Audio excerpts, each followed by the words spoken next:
out just to hear his voice bounce back through the trees.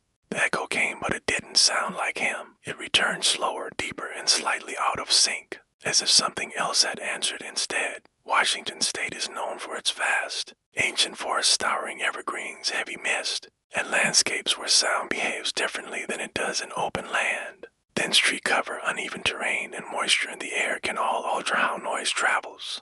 This is well documented. What is less understood are the stories hikers tell about certain forests where the echoes just feel wrong.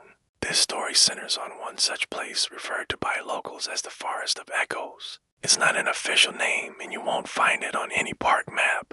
The forest itself exists in the sense that many similar forests exist across Washington remote, thick and quiet enough to swallow entire trails. What gives this place its reputation comes entirely from anecdotal accounts. The man in our story was an experienced hiker who often traveled alone.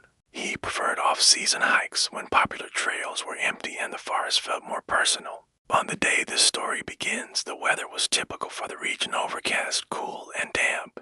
A thin fog clung to the lower branches, blurring depth and distance. He entered the forest in the early afternoon, following a lightly maintained trail that curved inward rather than climbing upward. The deeper he walked, the quieter the world became.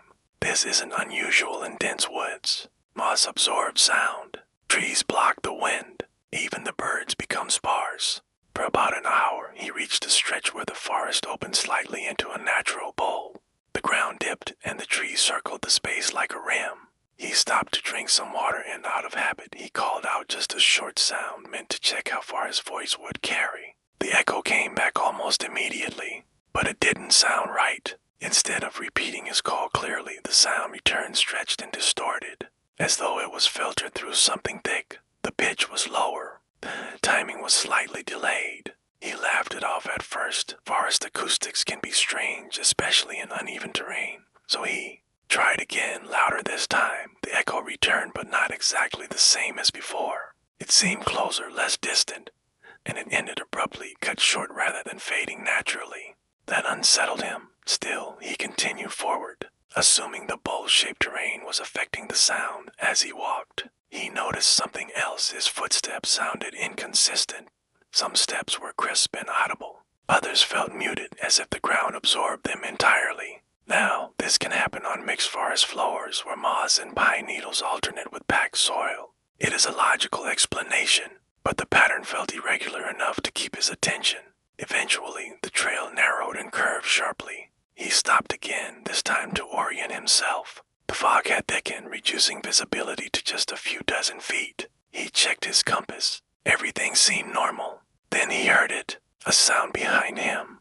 Not a footstep, more like the suggestion of one, a soft compression of the ground. He turned quickly. Nothing stood there. No movement.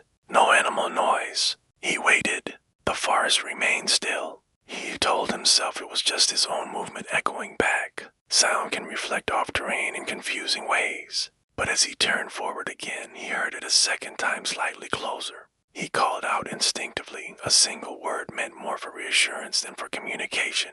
The echo answered, but this time it did not repeat his word. It mimicked the rhythm instead, the length and cadence, but replaced the sound with something flatter, almost hollow, like a voice stripped of all its tone. He felt a tightening in his chest. The natural explanations for distorted echoes. Experts note that temperature layers, humidity, and dense foliage can break sound waves apart, recombining them unpredictably. In theory, what he heard could have been his own voice, fundamentally altered by the environment, but in practice, it felt intentional. He started walking again, faster now, careful not to panic. Panic leads to mistakes. He followed the trail downhill, hoping to exit the bowl-shaped terrain. As he moved, the forest grew quieter still. The silence pressed in, not empty, but waited. Then, without warning, the trail ended. Not faded, it just ended, as if it had been cut cleanly off. No markers, no continuation, just trees and undergrowth. He stopped, his heart beating harder.